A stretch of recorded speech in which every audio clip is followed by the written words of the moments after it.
আজিৰ অনুষ্ঠানটো ৰেডিঅ' ব্ৰহ্মপুত্ৰৰ স্ব-প্ৰযোজনা অনুষ্ঠানৰ অন্তৰ্গত ৰাজহুৱা সম্প্ৰচাৰণ ব্যৱস্থাৰ স্ব-প্ৰযোজনা অনুষ্ঠানৰ অন্তৰ্গত অনুষ্ঠানটো প্ৰচাৰ কৰা হৈছে আৰু এই অনুষ্ঠানটো প্ৰচাৰ কৰিছে আৰু অনুষ্ঠানটো আঁত ধৰিব আমাৰ ডিব্ৰুগড়ৰে বিশিষ্ট সাংবাদিক শ্ৰীযুত ললিত শৰ্মা ডাঙৰীয়া। ললিত শৰ্মা ডাঙৰীয়াও আমাৰ সৈতে উপস্থিত আছে আৰু তিনিগৰাকীকৈ বয়োজ্যেষ্ঠ ব্যক্তি, বিশেষকৈ মাৰোৱাৰী সমাজৰ তিনিগৰাকী বয়োজ্যেষ্ঠ ব্যক্তি আমাৰ সৈতে ষ্টুডিঅ'ত উপস্থিত আছে।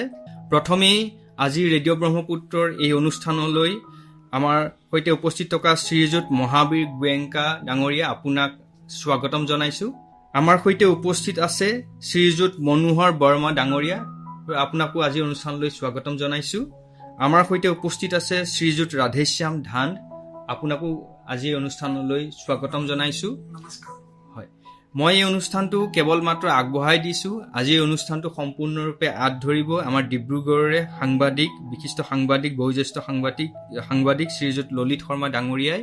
আৰু ললিত শৰ্মা ডাঙৰীয়া দেৱলৈ এতিয়া আজি অনুষ্ঠানটো আগবঢ়াই নিবৰ কাৰণে মই অনুৰোধ জনাইছো। আৰু মাজে সময়ে ময়ো আপোনালোকৰ সৈতে কথা পাতিম, কিন্তু প্ৰথমে আমি ললিত শৰ্মা ডাঙৰীয়াক আজি অনুষ্ঠানটো আগবঢ়াই নিবৰ কাৰণে অনুৰোধ জনাইছো।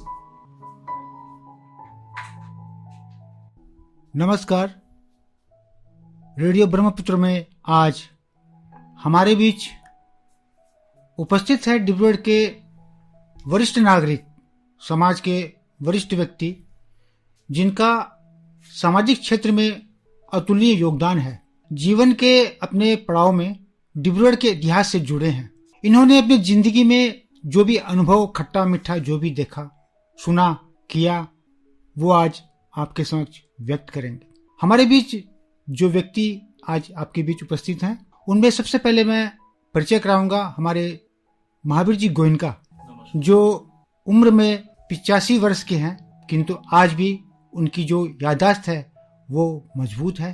हर चीज का उनको ज्ञान है। उनकी जो पकड़ है वो ऐसी है कि आज भी इनसे अगर कोई सवाल किया जाए तो बड़े बेहिचक जवाब देते हैं। मैं महावीर जी गोयनका के बारे में बताना चाहूंगा कि इन्होंने अपने जीवन काल में अपना जो समय है वो सामाजिक संस्थाओं से जोड़े रखा और अथाह काम किया, अथाह शक्ति लगाई। अपनी शक्ति के बल पे उन्होंने जो काम किया वो आज समाज में सभी के बीच परिचित है। इनको परिचय का कोई आवश्यकता नहीं।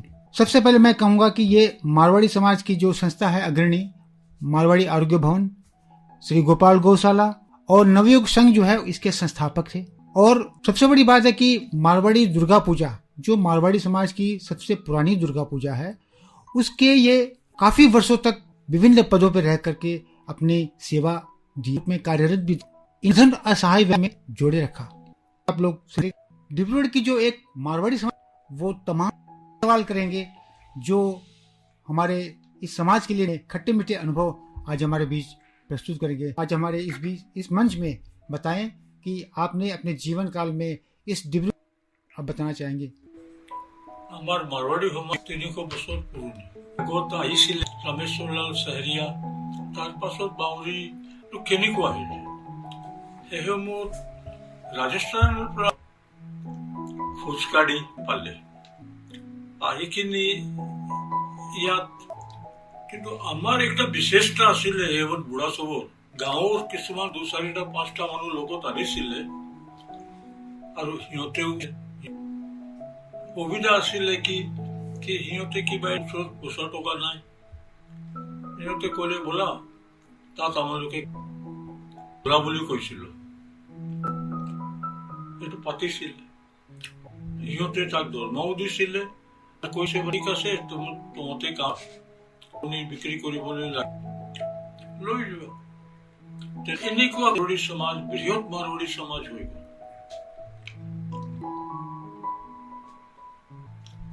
একটা সুইপাৰো নাছিল, বাল্মীকি বুলি মানুহ আছিলে, তাৰ মায়েক আহিলে, তাৰ ল'ৰাটো আহিলে, তেনেকুৱা।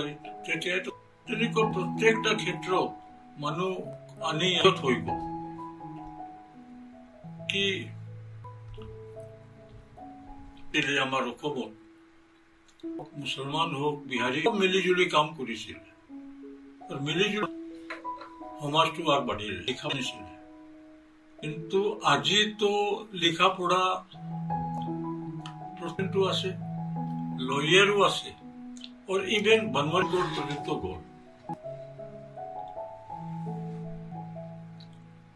এই নাই কিন্তু আমাৰ সমাজটো ইণ্ডাষ্ট্ৰীৰ বিষয়ে যদি আপুনি কয় জনান ঝেলিয়া তেখেতে ঝেলিয়া ব্ৰাদাৰ্ছৰ নামত ডিব্ৰুগড়ত ইলেক্ট্ৰিক ছাপ্লাই নাছিলে কিন্তু আমাৰ ডিব্ৰুগড়ত ইলেক্ট্ৰিকৰ পৰা বুদ্ধি লৈ কিনি কওক আপুনি একটা ডাঙৰ কথাটো কওঁ কি যিটোপা ধৰি কিনি যদি আপুনি চাব তে এক লাইনত আছে এই সময়ত বাঁ পিনে আছে কোনো দা পিনে আছে কিন্তু তাত যেতিয়া কৰিছিলে তেতিয়া একে লাইন ইমান দূৰে জানো 1 মিনিটৰ কাৰণে কাৰি আগৰ পৰাই এতিয়ালৈকে কেইবাৰ লাইটটো গ'ল এইটো আপোনালোকে গোটেই বছৰ এইটোই আছে সেইকাৰণে আছে কি প্লানিং নাই কি কোনটো কি কৰিব লাগে কেনেকুৱা কিমান মানুহ কৰি আছে বুলি এইটো এনেকুৱা হৈ আছে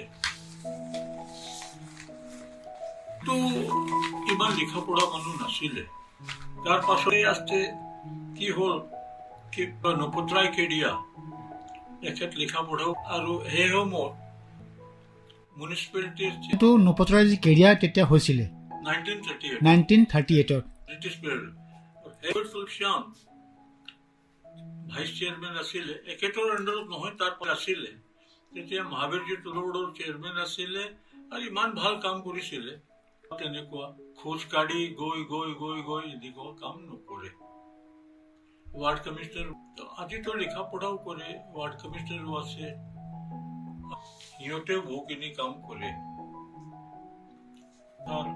খেতি ৰাজস্থানত কৰিছিল কিন্তু ইয়াত আহি কিনি কোনো খেতি কৰা নাই প্ৰথম খেতি কৰিছিলে এই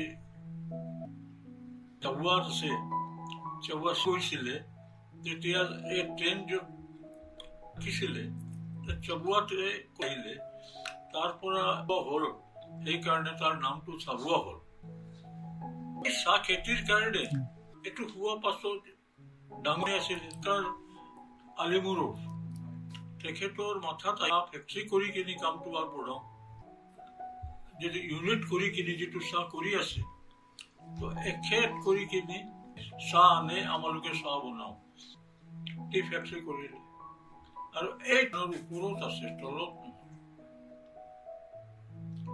আৰু ছচিয়েল চাৰ্ভিছত আমাৰ সমাজটো নাছিলে ৰাধেশ্যাম গোয়েংকা বুলি এজন গছ গছনি লগালে আমাৰ কিমান যে হিউজপুৰৰ সেই লাইনটোত আছিলে তেওঁ লগোৱা গছ আমাৰ মেডিকেললৈ অহা কিন্তু কথাটো হ'ল যে এতিয়া ৰাস্তা বনোৱাৰ নামত গছে পুলি মানে উঠুৱাই দিয়া হ'ল এতিয়া সেই পিছতো কোনোবাই তাত ৰোৱা কিন্তু ৰাস্তা বহলোৱা সকলো নাই তাত জেওৰা লগাইছে মেনিয়ৰ দিছিলে পানী দিছিলে আচ্ছা আপুনি এটা কথা কওকচোন যে ডিব্ৰুগড়ত যে মাৰোৱাৰী সমাজৰ যি দুজাৰৰ নামটো আপুনি কওকচোন যে কোনটো আপোনাৰ চকুৰ আগত হ'ল উখোধালাই আছে মাৰোৱাৰী প্ৰতি কেনেকুৱা হ'ল এই উখোধালাই 19 খুব হৈছিলে দেখিনি ক্ৰিয়েট কৰিলে 8,000-7,000 টকা উখোধালাই পাতি কিনি হৈ গ'ল হোৱা বছৰ পাছত তেতিয়া 1,000 টকা হৈ গ'ল তেতিয়া সিহঁতে এই দাতব্য উখোধালে নামত একটা উখোধাই পাতা পাছত আমাৰ ৰামপদ দাস মোহন ৰামপদ এখেত একটা বিল্ডিং লৈছিলে আমাৰ সমাজক দিলে তাত এই উখোধাল পাছত দুৰ্গা দত্ত লালকা বুলি এজন মানুহ আছিল মেডিকেল কলেজে কিবা এটা পাতো সিহঁতৰ কাৰণে সুবিধা হ'ব তেতিয়া এখেত পাতিলে আছে কিমান ডাঙৰ আছে আৰোগ্য বন তেনেকুৱা আছে মাৰোৱাৰী পুস্তকালয় আছিলে যাক আমাৰ অসমৰ গভৰ্ণৰ আহিছিলে সেই বিফৰ মানে এটা মানে ডিব্ৰুগড় সমাজৰ এইটো তাৰ ইনগুৰেশ্যন এই গৌৰীলে উখোধালে তেনেকুৱা পাতিলে, কিন্তু নাই কাম লিখা পঢ়াওতো হ'ব লাগে। এই 35ত এখেত একটা সেই সময়ত আমাৰ মাৰোৱাৰী ছোৱালী লিখা পঢ়া কৰিব হাই স্কুল সেই সময়তে পতা আছে। এই স্কুলটো বনালে জালান, মহাদেৱ জালানৰ দেউতা। 100% ৰিজাল্ট আছে, ভাল ৰিজাল্ট আছে। গভৰ্ণমেণ্টে ল'লে তথাপিও ৰিজাল্ট এতিয়াও ভাল আছে। আপোনাৰ ওচৰত যাম গোয়েংকাজী। নেক্সট আমাৰ যিজন আছে মনোহৰজী বৰ্মা হ'ল এজন সাংস্কৃতিক লেখক আৰু সাহিত্যিক দিশতো খুব আগবাঢ়ি গৈছে। তেখেতে আজি অনুবাদৰ ভিতৰত তেওঁ আৰু পৰা হিন্দীলৈ ৰূপান্তৰ কৰিছে। আৰু কৰ্মী হিচাপে এতিয়া কোনো টিভি নাছিলে, মোবাইল নাছিলে বা অন্য কোনো তেওঁ এজন শিল্পী হিচাপত মাৰৱাৰী সমাজত পৰিচিত আছিলে। আপুনি কওকচোন আপোনাৰ জীৱনত আপুনি কেনেকুৱা পাইছে নাছিলে? धन्यवाद लोले जी, भाई जी को धन्यवाद दूंगा कि उन्होंने बहुत अच्छी कार्यों का विवरण दिया। निश्चय ही मैं जानता हूं कि रेडियो के माध्यम से ये बातें जाएगी और योगदान है। ये संस्थाएं केवल हमारे मारवाड़ी समाज के लिए नहीं बनी हुई है, कोई भी किसी के साथ में कोई वो नहीं है कि इनको ऐसा कुछ भी नहीं है। मेरा तो ऐसा है कि मैं भाई काम धंधे के लिए वहां पर रोजगार, मोटी मोटी खेती भी वृष्टि वगैरह नहीं होने से नहीं, जो क्षेत्र इतना विस्तृत है वो उस जमाने में कनोई आप सब जानते हैं, राय साहब भी थी, तो उन्हीं के माध्यम राजस्थान का एक शहर है सुजानगढ़।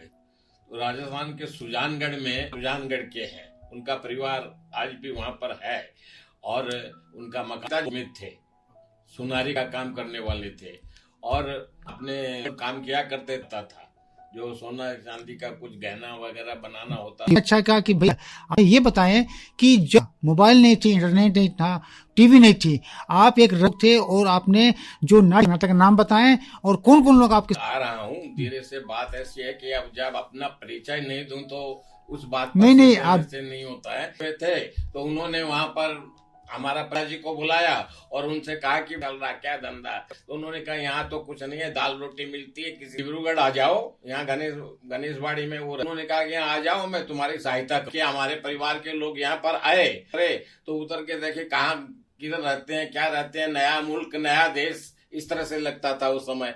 आसाम सन की बात 1935 का बात है। गाड़ी मिल गई उनको संजोग से जो गणेशबाड़ी की रही थी, तो वो उसके ऊपर में 3 रूट में छोड़ दिया और वहां पर उन्होंने फिर उनसे मिले तो उन्होंने वहां पर रहने की व्यवस्था कर दी। एक टीन का बना आसाम, उसमें उन्होंने रहने की व्यवस्था कर दी और वहां से रहते हुए उन्होंने धीरे से अपना जो संभल गए तो थोड़ा, तो फिर डिब्रूगढ़ आकर के जालूकपाड़ा में जो हमारी वहां पर सुनारी दुकान बनाई, एक वहां रहने का घर बनाया और परिवार के बाल बच्चों को भी यहाँ बुलाया और उसके में ये बात बता दिया। अब ये जो उनका आपका प्रश्न है कि उस समय कैसा परिवेश था, तो उस समय कोई परिवार लोग थे, धनाढ़ लोग नहीं थे, कोई व्यापार वागे की बात नहीं, ये सुनारी काम वाला एक मजदूरी का काम हुआ करता था। तो वो थी, मेरे को याद है कि हमारे 10 आदमियों का परिवार था, तो हमारा 250 रुपया में हमारा परिवार का 10 आदमियों का परिवार में उसी में सारे खर्चे आ गए, वो सब होते थे। तो साधारण लोग थे, हम लोग कोई ज्यादा ये जानते थे। और मैं राजस्थान से 4थी क्लास पढ़ करके यहाँ पर आया था। 4थी क्लास पढ़ के आने के बाद यहाँ को मैं गुरुदेव का गुरु पाठशाला जो है 2 साल तक वो टोल में हिंदी की शिक्षा लेता रहा।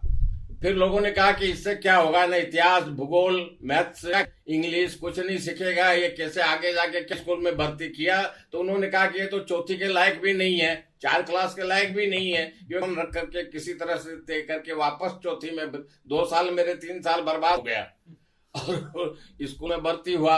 तब से करते करते मैंने यहाँ पर मैं कॉलेज में करके बीकॉम पास किया और इस तरह से आगे बढ़ करके ये हुआ। इसी बीच में हमारे पिताजी वगैरह का देहांत हो गया। फिर विभिन्न छोटे मोटे काम किए। फिर मेरा वहाँ एक अच्छा जहाँ पर आज अनुराग होटल बोल के रेस्टोरेंट एक है, छोटी सी लॉन्ड्री। उस समय पैसा नहीं था, तो थोड़े से पैसे में क्या काम किया जा सकता है, तो वो एक लॉन्ड्री का काम किया, 3 साल चलाया। फर्स्ट टाइम मेरे ध्यान से जीवन में इसके जो लीफलेट है प्रचार कर हमारा एक दोस्त था जो आज वकील है, तिनसुकिया में रहते हैं, बुद्धकरण केजरीवाल उनका नाम है। उसने कहा मैं कभी हवाई जहाज में नहीं चढ़ा तो मैं जाके गिराऊंगा ऊपर से। कोई एक पायलट था, उसने वो किया और वो पर्चे वहां से गिरे तो पर्चे जो चारों तरफ उड़ते हुए मुरान तक पहुंचे। तो बाद में इसकी इंक्वायरी बैठी कि ये ऊपर से पर्चे कैसे गिराए गए, तो ये क्यों हुआ।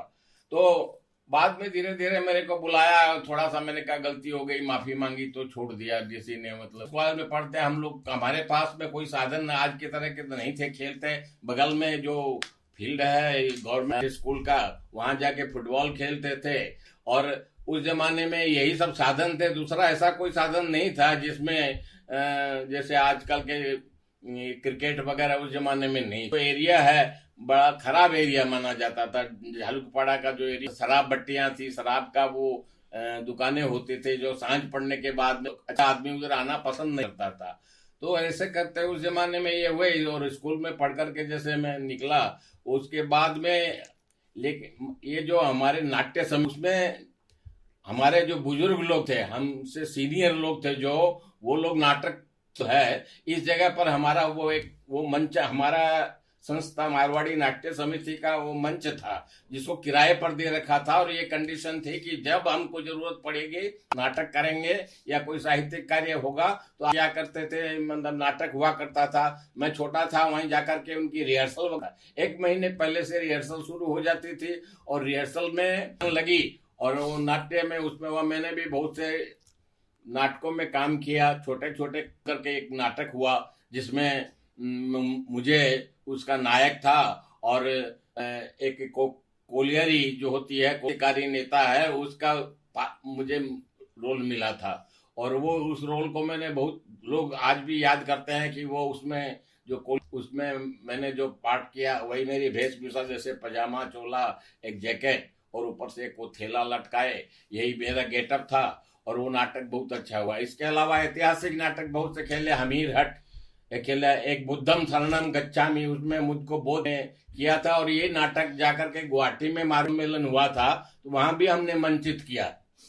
और इस तरह से कई छोटे छोटे हुए। स्कूल में बाल विकास परिषद शिशुकाल में, तो उसमें बाल विकास परिषद बोल के हुआ, छोटा था तो उसी में ये क्या करता, वहां सांस्कृतिक मंत्री था। और ये कई प्रोग्राम, वहां पर पद्मश्री, उस समय पहले बार पद्मश्री क्या होता कोई नहीं जानते थे।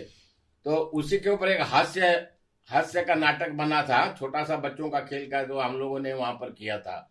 और उस फिल्मों में भी है, सब जगह है, नाटकों में भी। मतलब आपके जमाने में जो मारवाड़ी समाज के भी, आपके जमाने में जो भी नाटक समन्वय था, मतलब सभी लोग नाटक में खूब रुचि रखते थे। हाँ। तो पहले जो नाटक होते थे उसमें जो आपका जो सबसे लोकप्रिय नाटक है, ये नाटक मेरा वो कब होता था, किस जगह होता था, कब होता था वो नाटक, कब होता था, कब किया आपने? 55 में हुआ होगा। 55 में हुआ था। किस अवसर पे होता था ये नाटक? किस अवसर पे हुआ था ये नाटक? ये नाटक कोई अवसर पर नहीं था, हम लोगों ने प्रिपेयर करके वहाँ किया था। तो उसमें कोई अवसर की बात नहीं, हम लोगों ने हिंदी नाटक ডিব্ৰুগড়তে যদি চাওঁ নাট্য মন্দিৰত বেলেগ বেলেগ ধৰণৰ নাটক বিলাক হয়। হিন্দী নাটক মানে ইয়াত দেখা পোৱা নাই। মানে আপোনালোকৰ যিবিলাক নাটক হয় আপোনালোকে সেইকাৰণে মানে উৎসুকতাটো সেইকাৰণে বাঢ়ি গৈছে। আপুনি এতিয়া নাট্য এতিয়া মানে কি আছে, এই কথাটো এই সময়ত যে सबका सहयोग रहता था उस जमाने में। अब लड़कियां तो हमारे कोई वो नाटक इसके लिए मनाई थी और विभिन्न पात्र करना पड़ता था। और जो नारी पात्र कर देता था, क्योंकि कर नहीं कहूँ वो न करूँ, उस हालत में बातें हो ही जाता था सब। मतलब तो पुरुष को महिला का पार्ट करना पड़ता था। हाँ। मतलब महिलाएं आगे नहीं आती थी नाटक में। हाँ। आपके जमाने में। हाँ। आपके समय जो आपके सहयोगी, हमारे हाँ, समय जी हाँ, नारी पात्र किया जी, नहीं, आपके साथ जो भी कलाकार होते थे उनका नाम बताइए। केसर देव जी जालान, उनका पुत्र राधेश्याम जालान, एक ये विनोद, अजीत सरिया, मैं था। और ऐसे बहुत से जो है, बहुत से लोग थे जिनका नाम कितने का बताऊंगा मैं। नाम तो बहुत से लोग थे जो हमारे से बुजुर्ग हैं। और भी बहुत से लोग थे, रिद्धकरण वर्मा, जो W Hari Vinod Verma, W studio जो है उसके पिताजी, और वो स्वयं, हरि विनोद वर्मा, ये सब मिलके सभी लोग क्या करते हैं। महावीर शर्मा वो नारी पात्र किया करता था। कई लोग थे। सुदर्शन जी धानु का वो नारी पात्र का अभिनय आप लोगों का जो उसमें जो टीम था, जो नाटक का जो टीम था, वो इतना शक्तिशाली, गोपाष्टमी महोत्सव आयोजन करते थे, उसमें टिकटें नहीं मिलती थी। क्या ये बात सच है? गोपाष्टमी के नाटक का बात नहीं है, टिकट वैसे कोई वो सेल वाली ऐसा ही होता था कि भीड़ को नियंत्रित करने के लिए कूपन होते थे, जिनकी वजह से ये होता है। दिन प्राय नाटक हुआ करते हैं। गोपाष्टमी कब आती है? दिवाली के 8 दिन बाद। तो उस समय होता था, उस समय हमारी जो गोपाल गौशाला है, मतलब वहां पर उस दिन गौ माता का तो वो होता ही है, फंक्शन था। और उसी दिन वहां पर सारा समाज का जो लोग हैं उनको वहां भोजन भी होता था। और बसें लगा दी जाती थी कि शहर से बसों में बैठकर वहां जाओ, चौकी डिंगी में जाए ना अमलापट्टी में, तो वहां से बसों से आना जाना होता। सब एक ठीक है वर्मा जी, रहते थे त्योहार के मूड में, इसलिए वो नाटक में भीड़ ज्यादा होती थी। पुराने जो याद ताजा की है, हम आपसे फिर दोबारा रूबरू होंगे। इस सहयोगी हैं श्री राधेश्याम जी ढंड। राधेश्याम जी ढंड এনেকুৱা এজন ব্যক্তি, তেওঁ সদায় সকলো লগত মিলিত হৈ থাকে। সিমানবাৰ তেওঁ যাবলৈ তৎপৰ হৈ থাকে। ডিব্ৰুগড়ৰ প্ৰায়বিলাক অনুষ্ঠানত তেখেতে ভাল কবিতাও লিখে, ভাল গানো গায়। মিলাৰ খুব সুন্দৰ অভ্যাস, সেই অভ্যাসটো এতিয়ালৈকে অব্যাহত আছে। লগতে সামাজিক অনুষ্ঠান প্ৰতিষ্ঠানৰ বিষয়ে তেওঁ বহুখিনি কথা আজি অনুৰোধ কৰিম যে তেখেতে এই জীৱন কালত ডিব্ৰুগড়ত কি পালে, কি দেখিলে, কৰিলে। ডিব্ৰুগড়ত মাৰৱাৰী সম্প্ৰদায়ৰ যিবিলাক অনুষ্ঠান প্ৰতিষ্ঠান জন্ম লগ্নৰ পৰা এতিয়ালৈকে সক্ৰিয় কাম কাজ কৰি আছে, সেইসকলে আহি আছে, তেওঁ কি দেখিছে, তেওঁ অভিজ্ঞতা কি। ललित जी, आदरणीय महावीर प्रसाद जी और मनोहर जी वर्मा, आपने प्रश्न किया। एक्चुअली मैं तो बहुत ज्यादा, लेकिन बीच बीच चूंकि मेरा प्रिय विषय है पत्रिका, अपनी जागृति जो मासिक पत्रिका लेखन का कार्य, और पेपरों में भी दैनिक पूर्वोदय, पूरी हिंदी के जो पत्र है असम से निकलते हैं, उसमें भी अपने विचार मैंने जो व्यक्त किए है वो सब उसमें आते रहते हैं। और यहाँ पर चूंकि असम और विशेषकर आप डिब्रूगढ़ के मारवाड़ी समाज के बारे में आपने प्रश्न किया, तो यहाँ का मारवाड़ी समाज का यहाँ पर पूरा मेडिकल कॉलेज है, आसाम मेडिकल कॉलेज। इसकी पूरी पिताजी मुरलीधर जी ने और वो जमीन फ्री ऑफ कॉस्ट दी थी, और आज वो लाखों लाखों बीमार जो उपयोगी स्थान बन गया। और पूरे पहले तो, लेकिन अब तो और भी टाटा ने भी बना दिया, और कैंसर हॉस्पिटल हो गया, हार्ट का भी हॉस्पिटल सुंदर बन गया। तो ये एक जालान जी ने सुंदर सा राधा कृष्ण मंदिर, उसके बाहर भव्य मंदिर बनाया। उसमें क्या हुआ कि भगवान में उनकी भावना, ईश्वर की आस्था जब होगी रहेगा तो समाज में विकृतियां, खराबियां कम होंगी। इसके लिए देव दर्शन का सुलभ अवसर सबको मिले। ये मतदान है कि श्री गोपाल गौशाला जो सुदूर चौकी डिंगी में है, आज भी गौ सेवा, उसलिए कोई पहले कुछ भी था ही नहीं, गाती थी, सड़कों पर घूमती थी। तो ये तो अव्यवस्था है, गायों की अच्छी उनका लालन पालन हो, जो सड़कों पे यूं ही घूमती है बेसहारा, वो यूं ही मर जाएगी बेचारी। तो हम गाय में तो भगवान का रूप देखते हैं हिंदू होने के लिए, तो उसका अपने केवल हिंदू रूप देखने, उसकी सेवा, स्वास्थ्य, उसके खान पान का भी विचार करना पड़ेगा। तो इसलिए अच्छी लंबी चौड़ी काफी बीघा मसाला, उसमें अगर इतनी व्यवस्था है कि अगर कहीं सड़क पर कोई दुर्घटनाग्रस्त होकर कोई फोन कर दे तो तुरंत वहां से एम्बुलेंस की व्यवस्था है, और अच्छे डॉक्टर है वहां पर चिकित्सा के लिए। और उसको उसकी जो मरने के लिए जा रही थी ऐसी गाय या बैल कुछ भी है, तो उनको एक नया जीवन वहां पे प्राप्त होता है। मारवाड़ी आरोग्य भवन, यहाँ पर भी शुरू में तो जैसे आदरणीय महावीर प्रसाद जी ने बताया कि चिकित्सा के लिए, इलाज के लिए के लोग घर वाले आते थे।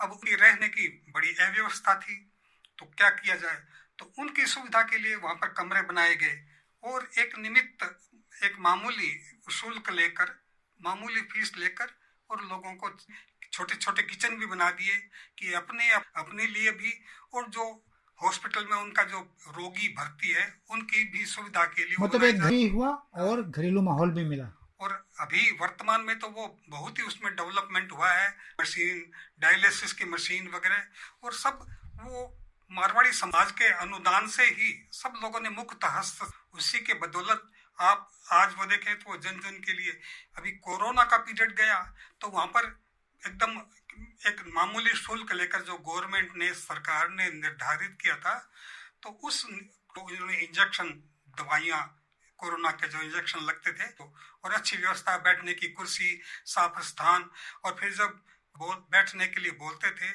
फिर उसको वो सहायिका आती थी, चाय और बिस्कुट वो उसको खिलाती थी। तो ये मतलब इसमें कितनी तो मारवाड़ी समाज के विभिन्न संगठन यहाँ पर है।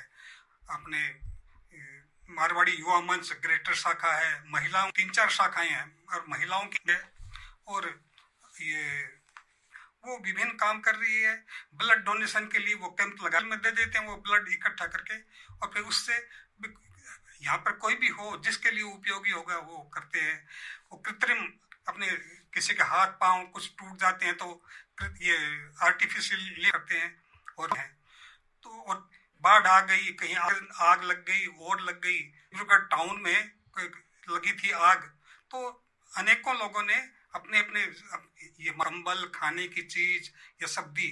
तो उसमें क्योंकि जिसका सब कुछ लुट गया, सब कुछ आग में स्वाहा हो गया, उसकी सहायता के लिए, तात्कालिक सहायता के लिए अगर उसको 5, तो ऐसी व्यवस्था मारवाड़ी समाज, मतलब आपके अनुसार कि अपना जो मारवाड़ी समाज की जो संस्थाएं हैं वो सेवा भावना के उद्देश्य से, हमारी जो नई पीढ़ी है उसके बारे में आपका क्या कहना है? ये समर्पण भाव में कोई कमी नहीं आई है।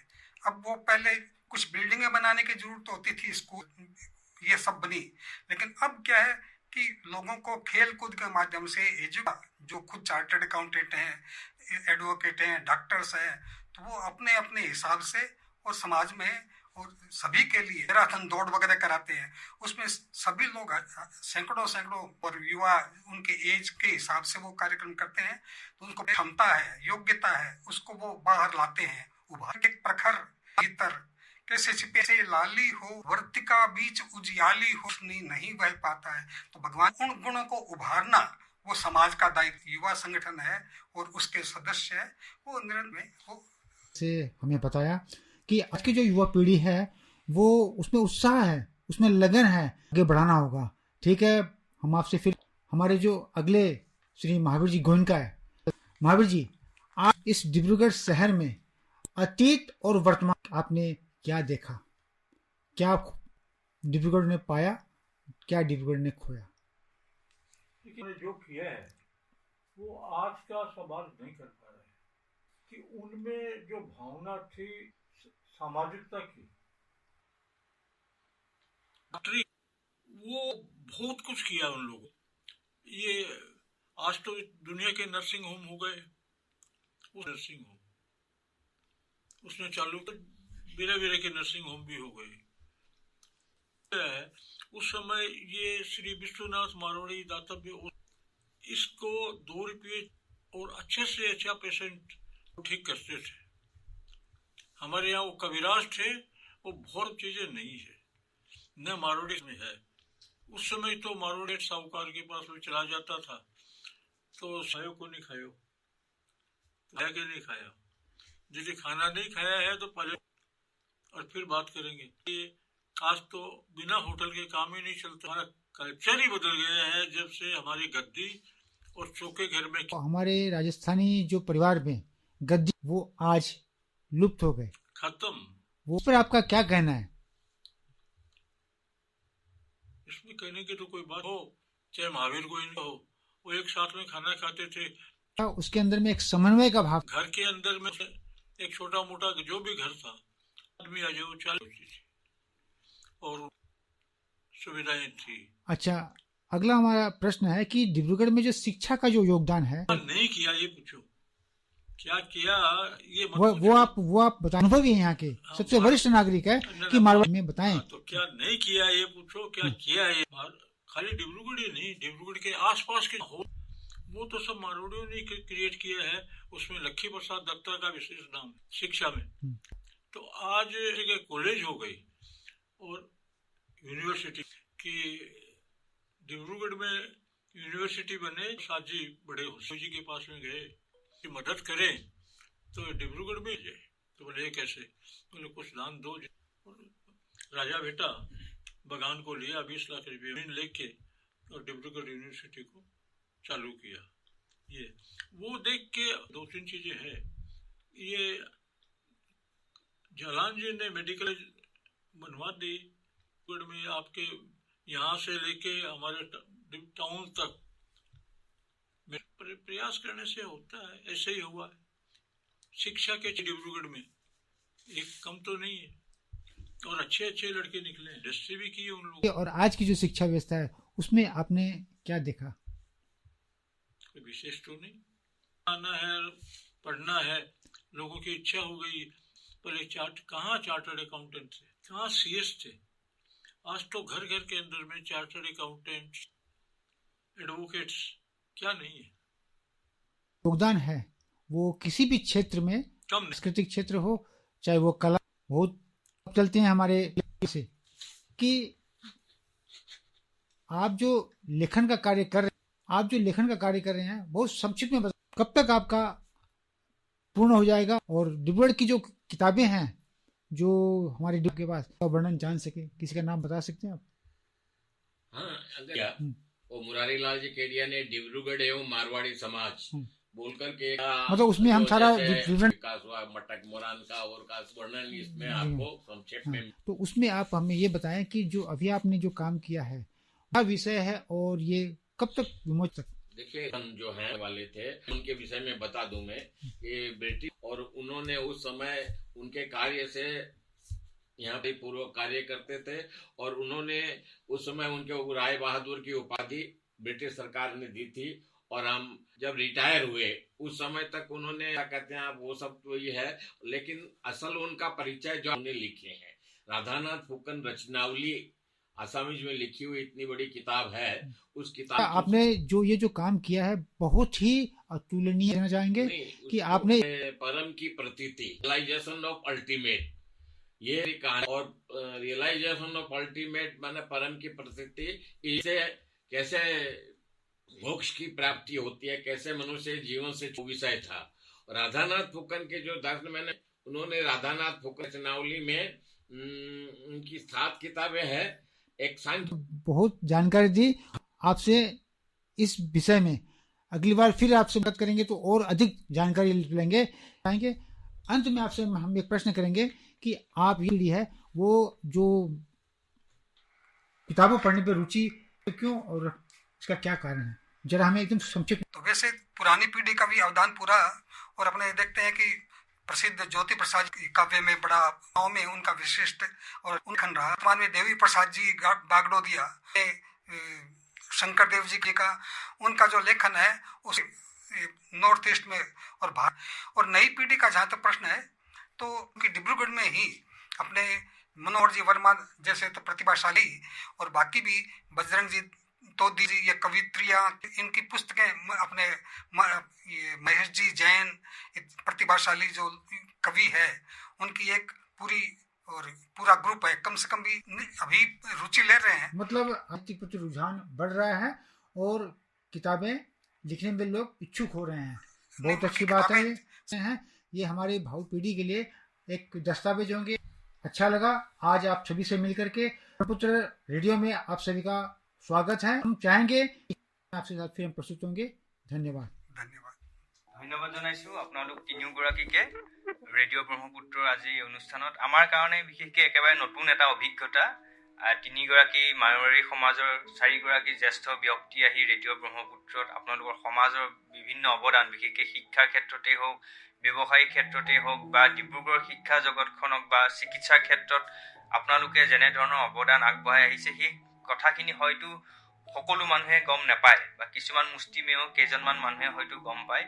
এতিয়া আজিৰ এই অনুষ্ঠানটোৰ জৰিয়তে বা অনুষ্ঠানটো শুনি থকা বিভিন্নজন ব্যক্তিয়ে সেই কথাখিনি গম পাইছে বা আৰু এটা সুবিধা হ'ব যে আমাৰ কাৰণে যে এই কথাবিলাক আমাৰ ইয়াত থাকি যাব। মানে আজি আপোনালোকে কথাখিনি উল্লেখ কৰিলে সেই কথাখিনি আৰু বছৰ বছৰ জুৰি এইখিনি কথা প্ৰচাৰ কৰিব পৰাকৈ আমাৰ হাতত থাকি যাব।